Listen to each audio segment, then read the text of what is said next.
Existe una fotografía familiar tomada en el otoño de 1955. Muestra a dos niños pequeños visitando a su madre en una habitación de hospital, con una mirada de ligera confusión ante las cámaras que los apuntan directamente. El mayor tiene 11 años, el menor 8. Aún no comprenden del todo lo que acaba de suceder. Lo único que saben es que su padre ya no está y que su madre es la razón de ello. Esos dos niños, Woody y Jimmy Woodward, pasarían el resto de sus vidas intentando escapar de lo que ocurrió en aquel pasillo de Long Island. Ninguno de los dos lo logró. Bienvenidos a las casas de élite. Hoy abriremos las puertas de una de las propiedades más herméticas y trágicas de la historia estadounidense. La familia Woodward lo tenía absolutamente todo.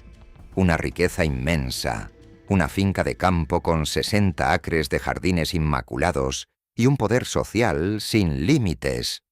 Sin embargo, detrás de las puertas cerradas de la alta sociedad, se gestaba un secreto mortal.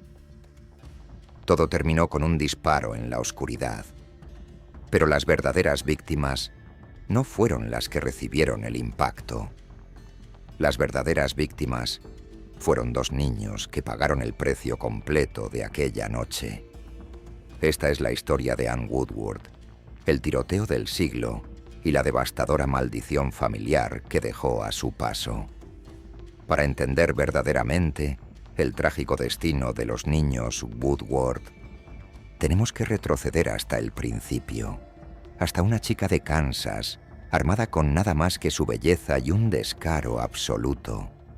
Ella nació como Angeline Lucille Crowell, el 12 de diciembre de 1915, en Pittsburgh, Kansas, un pequeño pueblo que tenía muy poco que ofrecer a una joven con su particular tipo de ambición. Su padre era conductor de tranvía y oficial militar retirado.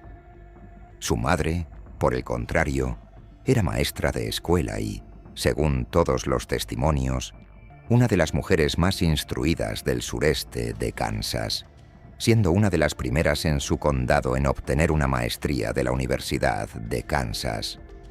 Pero el matrimonio no duró. Sus padres se divorciaron cuando Angeline era aún muy joven, y fue exactamente en las secuelas de esa dolorosa ruptura familiar donde ella, silenciosamente, comenzó a reconstruirse. Es el tipo de cosas que a veces hace la gente de los pueblos pequeños cuando deciden con firmeza que su vida va a estar en un lugar completamente diferente. Asistió al Kansas City Junior College durante un año y luego tomó la decisión que muchas jóvenes ambiciosas de su época tomaban. Se mudó a la ciudad de Nueva York. El año era 1937. Tenía solo 21 años.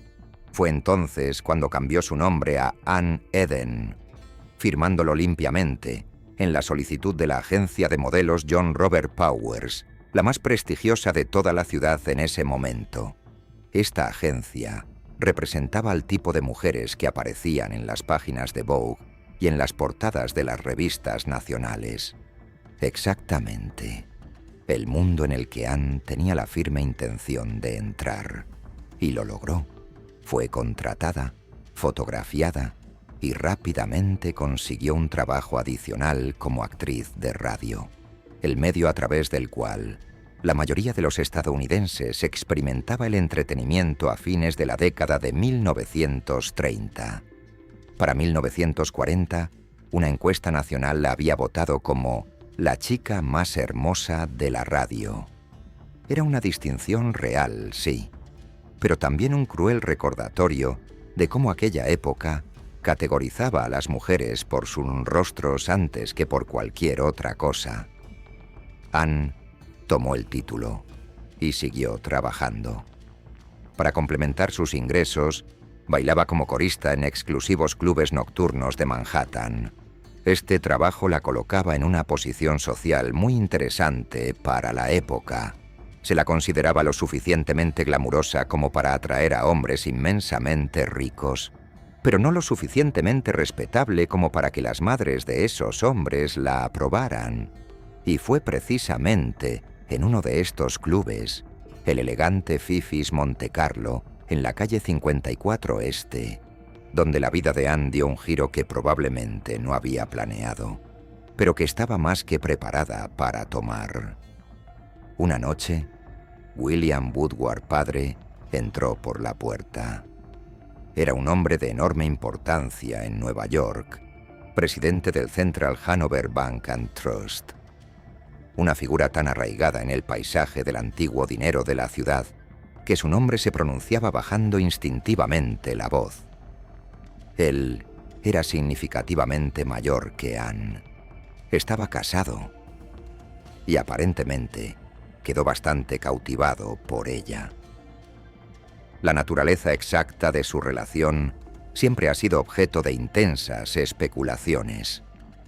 Si Anne se convirtió en su amante, ¿por cuánto tiempo? ¿Y qué fue exactamente lo que él le ofreció? Pero lo que no es especulación es lo que sucedió después. En 1942, William Woodward padre le presentó a Anne a su propio hijo.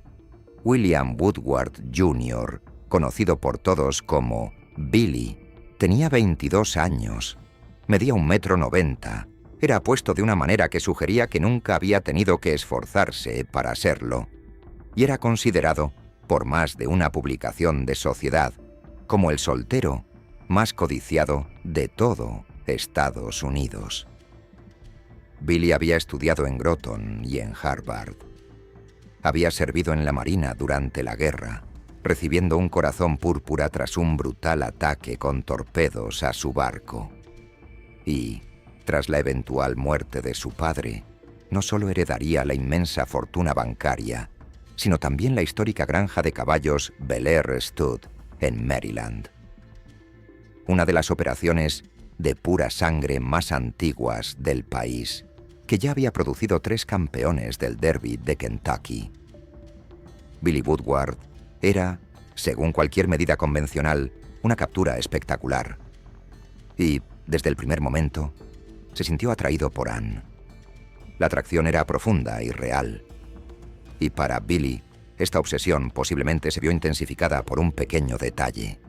Su madre la detestaba. Elizabeth Ogden Crider Woodward, conocida como Elsie, era una de las grandes damas de la sociedad de Nueva York. Provenía de una familia tan antigua y establecida que 3 hermanas de su generación se habían hecho famosas simplemente por ser las trillizas Crider. El mundo de Elsie tenía fronteras muy fijas, y Anne Eden, de Pittsburgh, Kansas, una chica que había bailado en clubes nocturnos y modelado en anuncios de revistas, definitivamente no estaba dentro de esas fronteras. Cuando Billy anunció su intención de casarse con Anne, el descontento de Elsie fue total y absoluto. Pero ellos se casaron de todos modos. La ceremonia tuvo lugar el 6 de marzo de 1943, en la iglesia episcopal conmemorativa de San Lucas, en Tacoma, Washington. Una elección de lugar que parece extremadamente deliberada, alejando el evento lo más posible de la órbita social de Elsie que la vasta geografía del país permitía. Anne tenía 27 años, Billy tenía 22. Ella acababa de convertirse en la señora de William Woodward Jr., y la puerta a los salones más grandiosos de Nueva York técnicamente se había abierto de par en par para ella. Sin embargo, las personas dentro de esos salones pasarían la siguiente década de su vida asegurándose de que ella pudiera sentir, cada día, la helada corriente de aire, porque la alta sociedad de Nueva York se basaba en el acuerdo tácito de que el lugar de donde venías importaba mucho más que lo que eras, y Anne venía del lugar equivocado. Rápidamente fue excluida de las invitaciones, ignorada descaradamente en las fiestas y susurrada en los rincones más oscuros. Elsie hacía notar su desaprobación de maneras que eran elegantes y devastadoras en igual medida. Pero lo que Anne tenía era una terquedad inquebrantable. Observaba minuciosamente a las mujeres a su alrededor, estudiaba cómo se vestían, cómo hablaban, a qué donaban su dinero, qué pintores admiraban y qué causas defendían. Y aprendió. Apoyó al Museo de Arte Moderno, a la Cruz Roja Americana y a la televisión pública. Su colección de antigüedades chinas y ropa de alta costura llegaría a ser tan importante que muchas de esas piezas terminaron exhibidas en el Museo Metropolitano de Arte. Para fines de la década de 1940, ella estaba finalmente adentro. La pesada puerta que le habían cerrado en la cara se había abierto, no porque él sí hubiera cedido, sino porque Anne, simplemente, resistió más tiempo que el desprecio. Se había convertido en el tipo de mujer cuyo nombre aparecía en las columnas correctas, exactamente por las razones correctas, pero detrás de todo ese pulido y esa perfección pública, el matrimonio se estaba pudriendo. Tanto Anne como Billy estaban teniendo aventuras. Bebían en exceso. Discutían en público con una frecuencia que incomodaba incluso a sus propios amigos. En 1947, Billy pidió formalmente el divorcio. Anne se negó.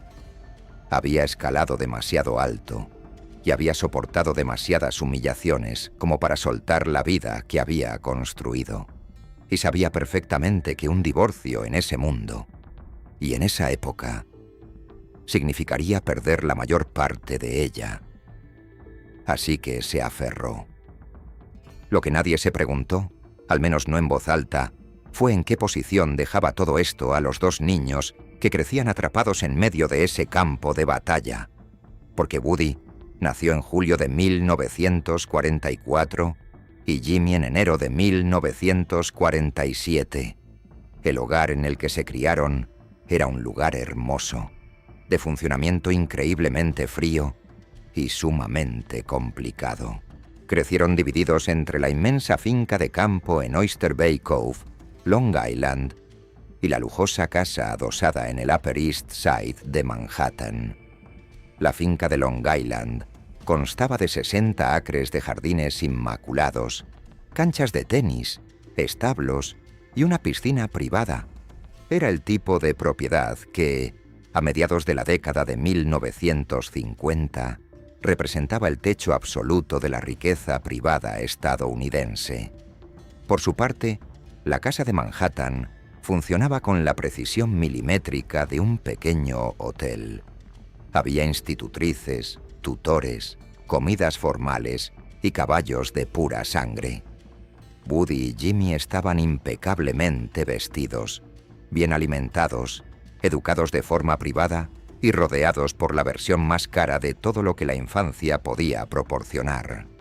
Era un mundo construido exclusivamente para las apariencias, y desde afuera aparentaba muy bien. Pero de lo que no estaban rodeados era de estabilidad. Sus padres dormían en habitaciones separadas desde mediados de la década de 1940. Las violentas peleas que ocurrían en público venían acompañadas en casa por otras aún peores. Anne había estado tomando medicamentos recetados, las píldoras para dormir y estimulantes que eran casi universales entre las mujeres de su clase social en esa década.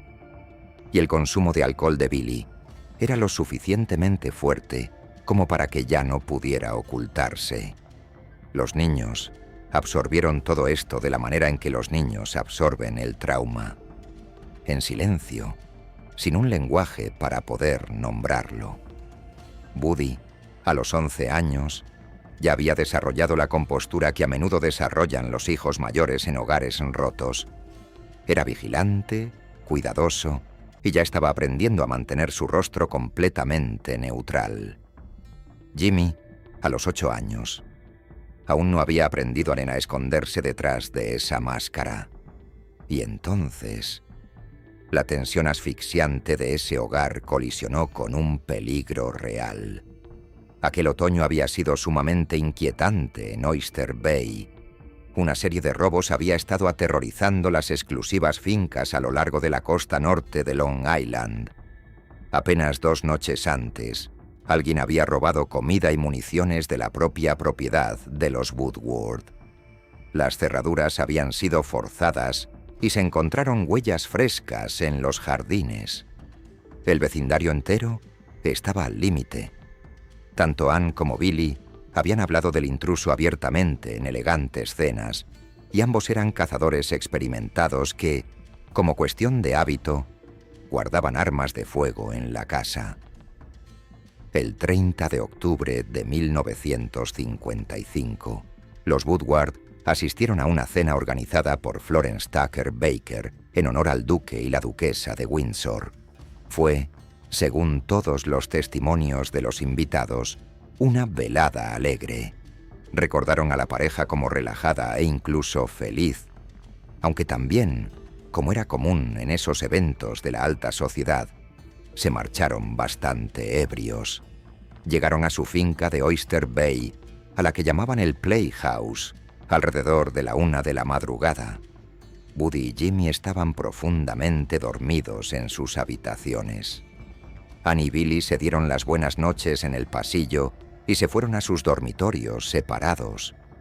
Ambos tenían escopetas cargadas cerca de sus camas, y ambos estaban pensando en el merodeador de la oscuridad.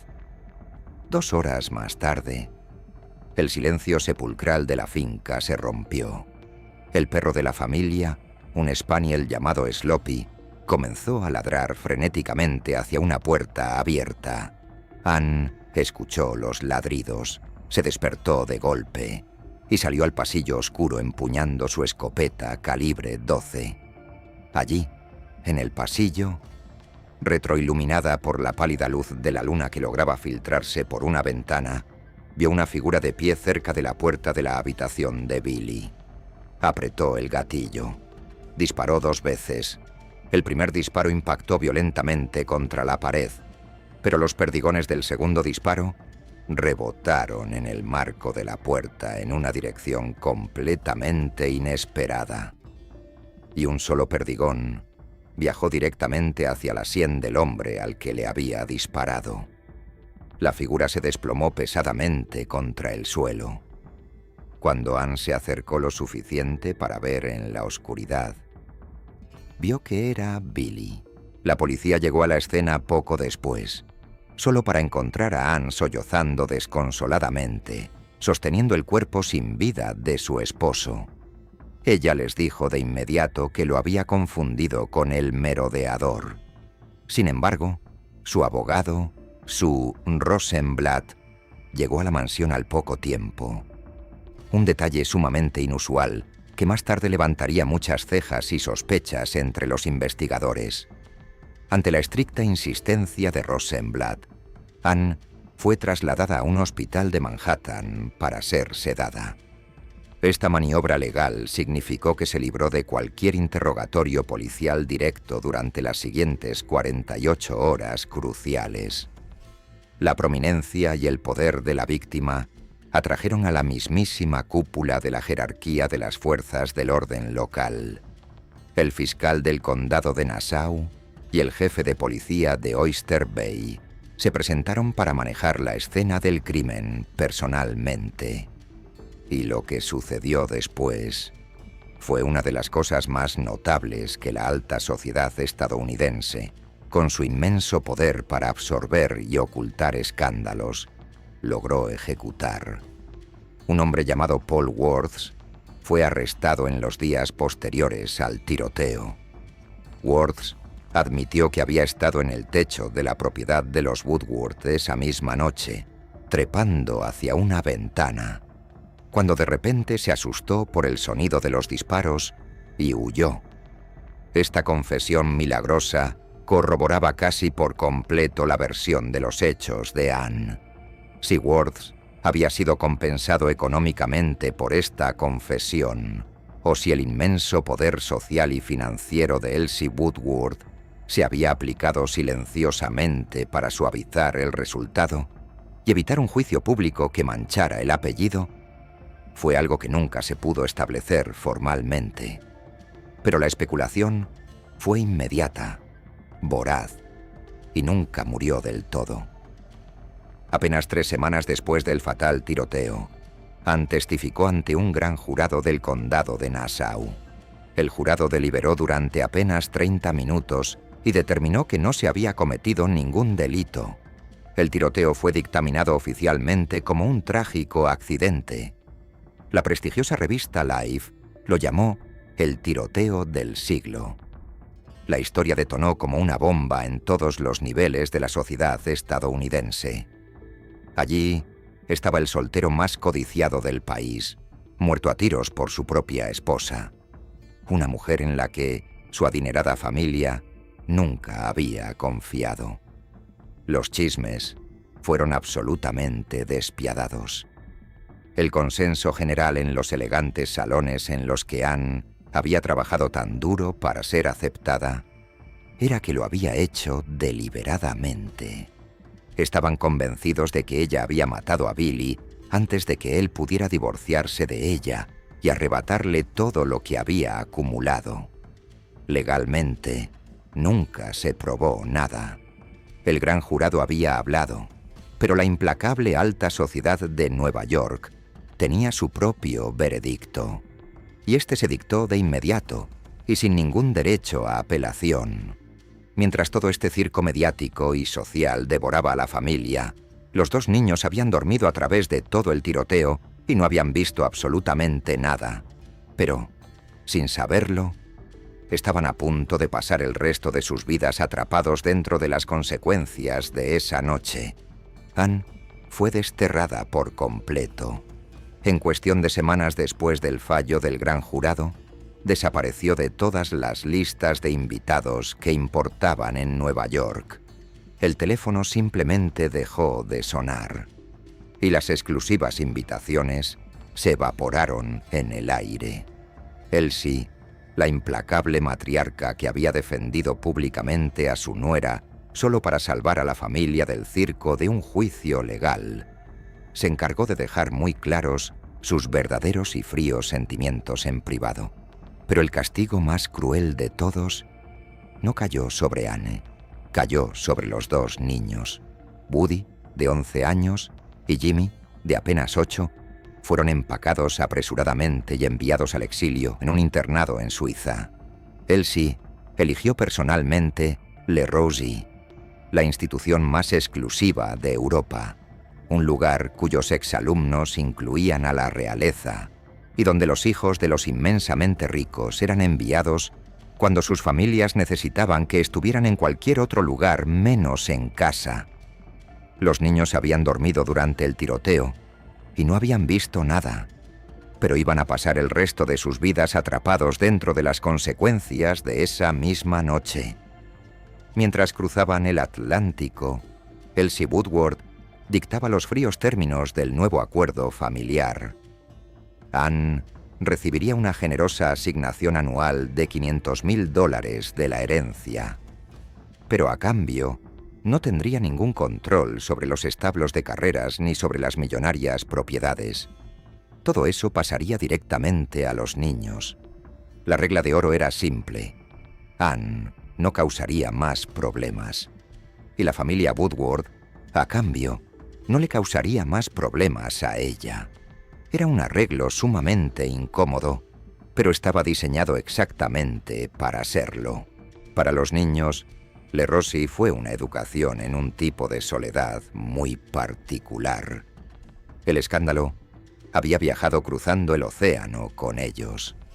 Eran los niños Woodward, lo que significaba que todos en los pasillos de aquella prestigiosa escuela sabían sobre la muerte de su padre, y todos tenían opiniones venenosas sobre su madre. Y lo más devastador de todo, nadie, ni Ann ni Elsie, les dio jamás una explicación clara de lo que realmente había sucedido en aquel pasillo. Ese silencio absoluto fue sistemático y profundamente destructivo. Mientras tanto, Anne se resignaba a lo que se convertirían en 20 largos años de exilio, moviéndose como un fantasma entre Europa y Nueva York. Pero en la alta sociedad, el pasado siempre corre más rápido. El famoso y excéntrico autor Truman Capote había estado acechando a Anne durante años. En sus selectos círculos sociales, él ya había emitido su propio veredicto de culpabilidad y le había puesto un apodo sumamente cruel. La llamaba Bang Bang, un apodo que, entre murmullos, se consideraba muy gracioso. Capote había estado escribiendo una novela que él consideraba su obra maestra, llamada Plegarias Atendidas, donde los personajes estaban basados directamente en las personas que conocía en la alta sociedad, exponiendo todos sus peores secretos. En el otoño de 1975, la revista Esquire se preparaba para publicar un extracto del libro, un capítulo que presentaba a un personaje llamado Anne Hopkins, descrita explícitamente como una asesina que había matado a su marido y se había salido con la suya fingiendo confundirlo con un ladrón. No había sutilezas, el nombre había cambiado, pero todo lo demás era inconfundible.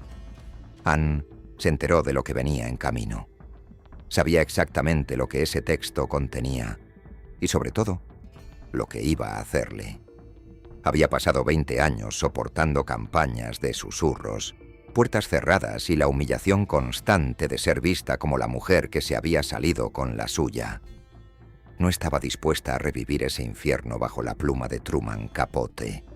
La noche del 9 de octubre de 1975, en su lujoso apartamento de la Quinta Avenida, Anne tragó cianuro. Su cuerpo fue descubierto a la mañana siguiente, sin ninguna nota de suicidio a la vista. Tenía 59 años, y la edición de Esquire ni siquiera había llegado aún a los kioscos. Elsie Woodward, la anciana matriarca que ahora había sobrevivido tanto a su hijo como a su nuera, pronunció unas palabras sobre la muerte de Annie que fueron tan gélidas como el mundo que ambas mujeres habían habitado. Observó, sin inmutarse, que Anne había matado a tiros a su hijo, que Truman ahora había asesinado a Anne y que finalmente suponía que ya no tendrían que preocuparse más por eso. Pero aún quedaba algo por lo que preocuparse. Había dos niños que habían perdido a su padre a los 11 y 8 años, que habían crecido bajo la larga y asfixiante sombra de una pregunta que nadie les respondería jamás, y que acababan de perder a su madre en una tragedia que todo el mundo estaba a punto de leer en una revista de chismes. Y lo peor, aún estaba por llegar. Con ambas figuras paternas muertas, el trauma persistente consumió por completo al hijo menor, Jimmy. Él siempre había sido diferente desde el principio. Era el más sensible de los dos, aquel en el que las circunstancias inexplicables de la muerte de su padre se habían arraigado más profundamente.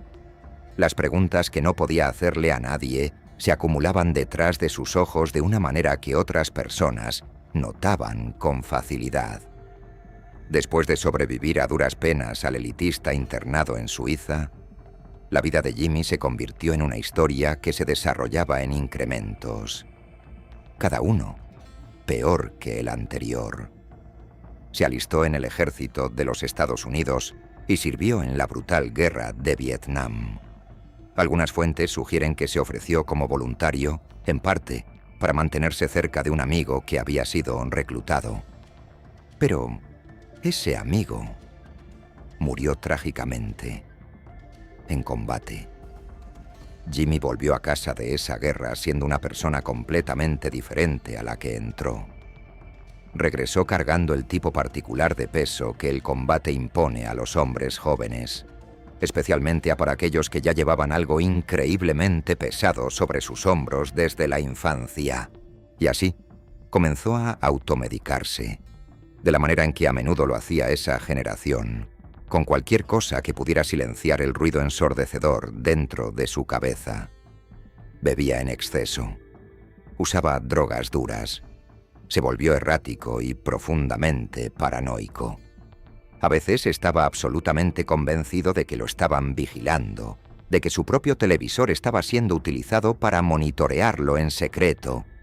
En las garras de lo que fuera que estuviera consumiendo esos días, le escribía cartas a su madre. Cartas largas y llenas de odio, en las que le decía directamente a la cara lo que él creía, que ella había disparado a su padre a propósito, que era una asesina y que toda su vida había sido irremediablemente contaminada por lo que ella había hecho. Anne recibía esas cartas. Las leía, aunque no las respondía todas, y cuando lograba encontrar las fuerzas para responderlas, la comunicación era tensa y sumamente dolorosa. De la manera en que se vuelven todas las relaciones, cuando la pregunta fundamental en el centro de ellas nunca puede ser abordada con honestidad. En 1972, la desesperación fue demasiada. Jimmy intentó acabar con su vida saltando desde la ventana del apartamento de un amigo. Sobrevivió, pero se rompió múltiples huesos en la terrible caída. Fue hospitalizado y pasó un largo tiempo internado en un centro psiquiátrico. Anne fue a visitarlo allí. La visita, según todos los testimonios, no salió bien. Él le hizo, mirándola a los ojos, la misma pregunta que le había estado haciendo en las cartas. Ella fue incapaz de darle lo que él necesitaba y se fue del lugar envuelta en lágrimas.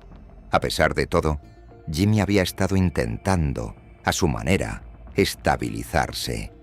Las cartas acusatorias a su madre habían cesado por un tiempo, o al menos sus peores periodos parecían haber pasado. Pero entonces, en 1975, Anne se suicidó, y cualquier ancla que mantuviera esa frágil estabilización en su lugar se soltó por completo. Jimmy había regresado a casa de la guerra para encontrar a su madre vilipendiada en todos los periódicos del país. Y ahora, ella se había ido para siempre, y el cruel extracto del libro de Capote iba a estar en todas partes. Cada artículo sobre la novela iba a mencionar el apellido Woodward, reabriendo violentamente la misma herida que nunca, ni una sola vez en 31 años, se le había permitido cerrar adecuadamente. Los años que siguieron son los años de alguien tratando de aferrarse al borde del abismo y perdiendo el agarre un poco más con cada temporada que pasaba. Ya no tenía un hogar estable. Iba a la deriva entre el tipo de lugares hacia los que tienden a ir a la deriva las personas en su condición. Hoteles baratos, apartamentos de amigos, los oscuros márgenes de una ciudad que era completamente indiferente a su famoso apellido y a la catástrofe familiar que representaba. El dinero de la inmensa herencia estaba allí, por supuesto, pero el dinero no arregla el daño particular que Jimmy había acumulado. Paga la factura del hotel, pero no responde a la pregunta. En septiembre de 1978, menos de 3 años después de la muerte de su madre, James Woodward, de 31 años, cayó desde el 9º piso del Hotel Mayfair House en Park Avenue, Manhattan. Esta vez no sobrevivió. Murió a los 31 años, sin haber tenido jamás la oportunidad de ser, simplemente, una persona que no fuera el niño Woodward.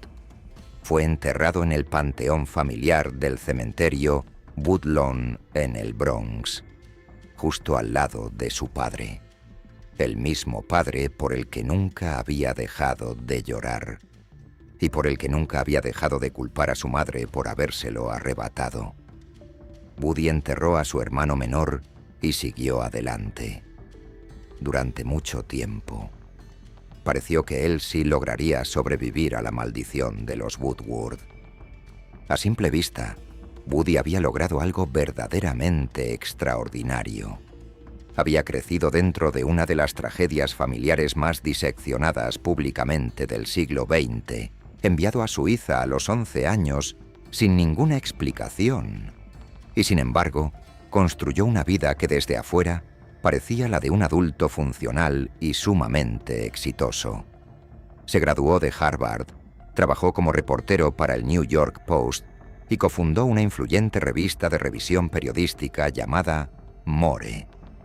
Incluso ocupó un alto cargo como superintendente adjunto en el Departamento de Banca del Estado de Nueva York y se postuló para el Senado estatal.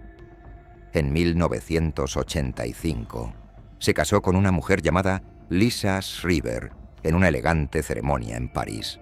Juntos, tuvieron una hija llamada Elizabeth. Woody parecía haber procesado los oscuros eventos de su infancia de una manera mucho más deliberada que Jimmy, eligiendo, o al menos aparentando elegir, no ser definido por la sangre derramada en Long Island en 1955, pero a mediados de la década de 1990. Algo en el interior de Woody comenzó a fracturarse de manera irreparable. La estricta privacidad de la familia ocultó los detalles exactos durante un tiempo. Pero su matrimonio comenzó a desmoronarse rápidamente, acompañado de lo que quienes lo rodeaban reconocieron como una grave enfermedad mental. Para cuando su esposa presentó los documentos legales de divorcio alrededor de 1994, los relatos ya describían un comportamiento errático y profundamente desestabilizador. Las décadas de peso acumulado, de secretos familiares, finalmente habían encontrado por dónde quebrar la superficie. El divorcio se finalizó y Woody perdió el contacto diario con su amada hija Elizabeth. Esta separación parece haber sido el golpe fatal, una pérdida emocional que Woody estaba particularmente mal equipado para absorber.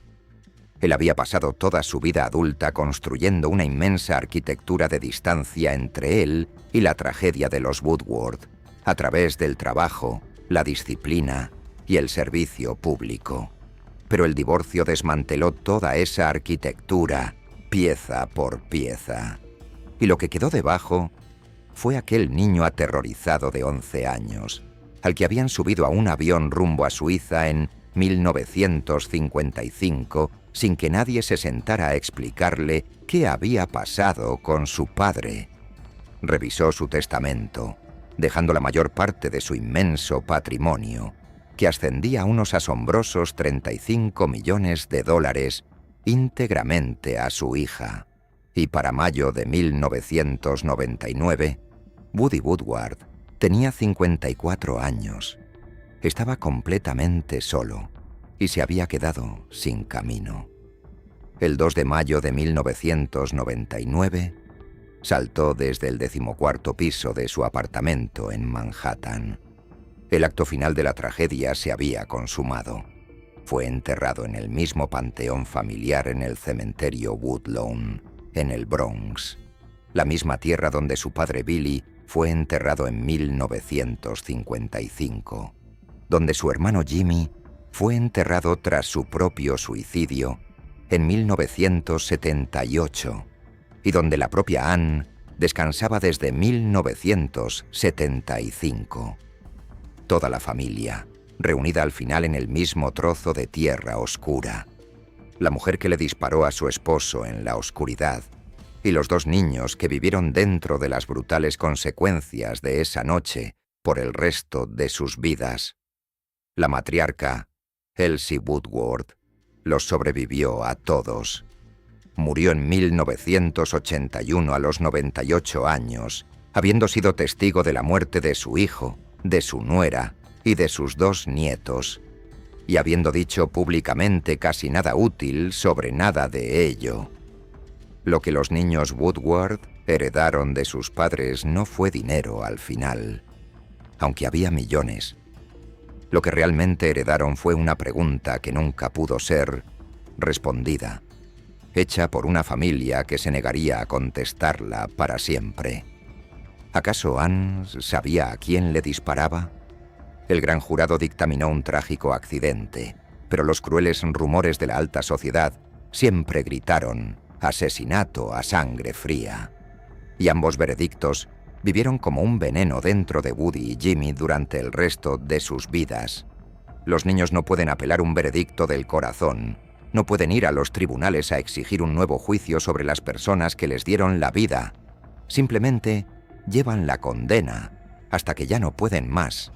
Ann Woodward había huido de su modesto origen en Kansas para conquistar los salones más exclusivos de Nueva York.